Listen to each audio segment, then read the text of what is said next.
Welcome back to Out of the Rough. I'm Fred Arnold, and I'm joined by Natalie Spiwak. Natalie, welcome to the show. Thank you. Natalie is with Affinity Trust, and I've known Natalie for some time, but almost a dozen years in the credit union world, which I play on the mortgage side of it. You were doing trust, and so you have over a decade of experience serving credit unions and many banks. Stop aging me. Yeah, sorry. Yes. And I'm excited to talk about a topic that I think is really underlooked by most families and most individuals, and that is a trust. What is estate planning? How do you explain simply what estate planning is? Well, estate planning is really about having a plan in place to manage your financial and healthcare decisions in the event you find yourself in a situation you're unable to do so, so if you become incapacitated. You also want to make sure that when you do pass away, and we all will pass away as much as we don't want to think about that, that there's a plan in place that ultimately distributes your assets to your beneficiaries quickly, privately, and cost effectively. And the reason why you have to think about that is because you're not there to sign the papers. Right. I mean, if you're not there, then there's a third party that can execute your wishes, and an estate plan, you can do that. Now, in an estate plan, there's many elements to it, right? There is a will in an estate plan. I mean, you can handwrite a will, and that might work, but an estate plan encompasses that and many other things. Many other things that there are to consider in today's day and age, and the one major reason why people engage in estate planning is to avoid probate. So what is probate? Probate is a court procedure that occurs at death or incapacity, and if there are no documents in place, the judge will decide who gets what according to California law when they get it. So it's out of your control when something does happen to you. You're leaving it up to the judge of the day who's on the bench to make these decisions on your behalf. And probate is a very expensive process. It can be anywhere from 6 to 8% of the gross value of your estate. The gross value of your estate. The gross. And it takes a long time, anywhere from 9 months to 2 years in California. So it's something that needs to be avoided at all costs. Yeah. As part of the trust, part of the comprehensive estate planning, what is included in a trust? I know there's a health care directive. What are some of the, explain those. Well, whoever you work with, whatever estate planning attorney you work with, you want to make sure that they include all of the essential documents. So your living trust, a pour-over will. So even though you have a trust, there's still something called a pour-over will. And this serves as somewhat of a safety net. So in the event you forget to properly fund your trust or you fail to do so, the pour-over will states it's your intention to give everything to the trustees of your trust. It's also where you nominate guardians for minor children. Burial wishes, cremation wishes, these are all included in your will. Then you also should have a healthcare directive, a durable power of attorney for the management of your assets in the event you're incapacitated, as well as a HIPAA. And you also want to make sure that your primary property and all of your real property is transferred into your trust as part of that all your assets. Now, it's everything. I'm going to mention something that is going to resonate with parents. If you have any children below, let's say under 18, under 12, under 13, is there anybody in your family you don't want raising your kids? Because if something happens to you and your significant other, spouse or ex-wife or ex-husband or whatever that is, something happens, who's going to raise those kids? And everyone has that, that one brother or sister, I don't want them near. Right. But if you don't specify, that person could be, or your parents could be burdened, and maybe that's not what you want, it creates a lot of animosity in families. Exactly. I mean, people fight over stuff. They fight the most over children. Yeah. And that gets really ugly. And on paper, your brother may look like an excellent candidate to the judge, but your brother does not have the same values as you would have had. So it's much better if you can choose in advance who will raise your children. Yeah. And you could pick a A and a B. The other thing that's imperative, and we're going to jump to, after we jump to a break, we're going to do your top 10. But another thing that I want to emphasize as a mortgage professional, and that is your house needs to be in the trust, because you can have a trust, and you can have a will, and you can have all those things, but if your title to your property is not in the name of the trust, it's not part of the trust. Right. I mean, there are just some more hoops that your trustees have to jump through and file certain petitions with the court saying it was your intention to put that into your trust, but you didn't do so. So it's very important once you establish a trust to fund that trust. Yeah. And we help all of our clients with that throughout their lives. Yeah.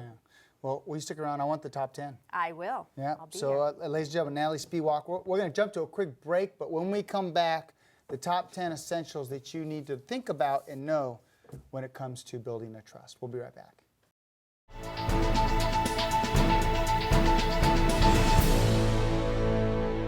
Welcome back to Out of the Rough. I'm joined by my friend Natalie Spiwak. Natalie Spiwak is an expert when it comes to trust and estate planning, and she's with Affinity Trust.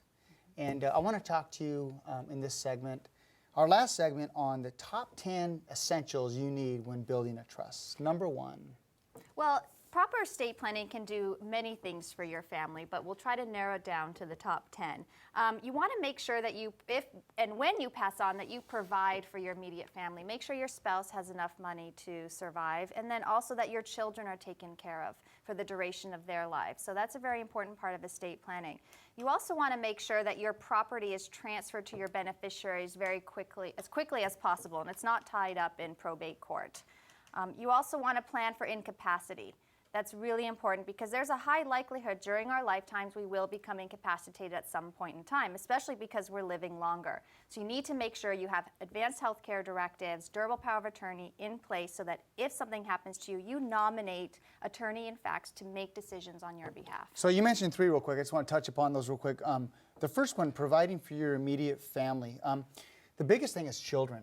Is who's going to raise the children? How much money? When are they going to get the money that's left over in the estate? And there could be millions with life insurance, equity in a house.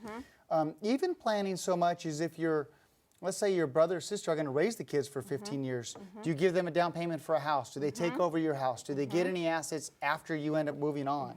There's so many things you can think about. There's so many things to consider when you do have minor children, and we talk a lot about that with our clients when they are establishing a trust. Is at what age should your children inherit the estate? You know, distributions, there's percentages at certain ages, and advanced distributions for their education, health, and maintenance. So, you know, $50,000 is a lot of money for an 18-year-old, right? What do you think they're going to buy with that $50,000? Well, what do you think they're going to have with $250,000? Exactly. So that's why it's so important to plan for minor children. You also want to make sure that when you do pass away, that you're minimizing the expenses and the burden for your family. Okay, because if you die without a trust and you have a certain number of assets, your estate will go through probate in California, and that is very expensive. And burdensome. And burdensome. It's much easier to set up a trust while you're alive, while you're able to, and have your family avoid that process at all costs. You also want to be in control and determine who will distribute your estate upon your passing and who will manage your assets at your incapacity. So you choose your successor trustees. Who has the authority to honor your wishes that you've documented? Can a family member, a beneficiary of the trust? Yes, absolutely. Like for example, for my father, one of the four kids could be the one that helps manage it. And you want to specify a first and a second, don't you? Exactly. You always want to have backup because we never know what's going to happen in life. And so if number one is not able or willing, it can go down to number two. You can name your children so long as they are of a certain age. So we can really get into the details. Or you could even say when your son or daughter becomes a certain age, correct. They can now manage it if you're younger. They can manage it, correct. So that's another important aspect to consider. You really do want to ease the strain on your family. You want to make the decisions when it comes to health care in advance. Do you want to prolong your life? Do you not want to prolong your life? Do you want to donate organs? It's much easier for them if you can make those decisions during life so that they're not questioning, well, what would mom would have wanted? I don't know what she wants, and then the children are fighting. So if you can make those decisions in advance, so much better. You know, you mentioned something there. If there's something in your family that's really important and being passed on, and there's only one of that, you might want to specify which kid it's going to and why, because if not, there could be some animosity that's created. Maybe there's an old car, maybe there's something from a grandparent. Those are things to just consider. And it really comes down to, how do you want to be remembered? Do you want to be remembered as someone who left a mess behind, or somebody who really thought through everything and made it very easy for those you left behind? And the amount of cost is minor relative to the cost afterwards. Extremely minor. This is my favorite, your favorite cause, because I'm involved in a lot of charities, and I think if you could leave just a little bit, 10% to your favorite charity for memorial scholarship. Yep, definitely. There's some legacy planning there.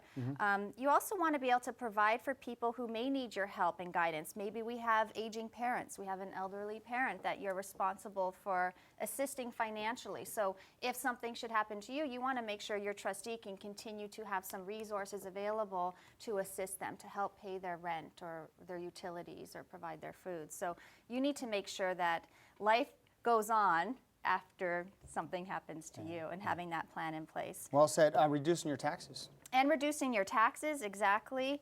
And you want to make sure, if you're a business owner, that your business continues to run smoothly. So to consider that as well in your estate planning. Yeah. So it is really important to work with a professional when it comes to estate planning, because there's a lot involved, as you can see. There's a lot of decisions to make. I know that we only have a minute left or so, but can you just in 30 seconds tell us, how's the process? They'll give you a call to set one up. Do you meet with them? Do you sit down with them? You talk more over the phone? Tell me about the process. Exactly. So my company, Affinity Trust, works with Citadel Law Corporation, and they are the law firm that drafts all of the legal documents. So someone would give me a call, and I also work with credit unions. So for those who are members of Logix Federal Credit Union, we provide this service to the members. Matador's Community Credit Union, those are all within the neighborhood. So we would meet with the member at that location, at the branch, and to make it easy for them. And we sit down with you and we talk about your life. What are your wishes? What are your values? And then the attorneys, of course, consult with the client over the phone, make sure everything is correct. They give us the documents, we meet with the client again, and we explain everything. Page by page, we notarize everything, and then you're done. So it is a process, and we do work together to make sure everything is done according to your wishes.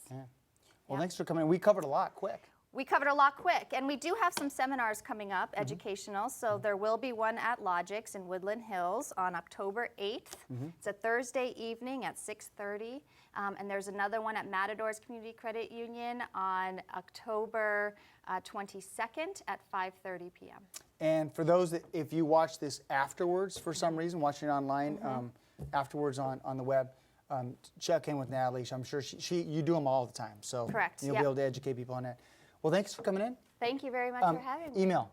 Email is natalie@affinitytrust.com. Phone number is 323-251-7059. Wonderful. Thanks for coming in. Thank you very much for having me.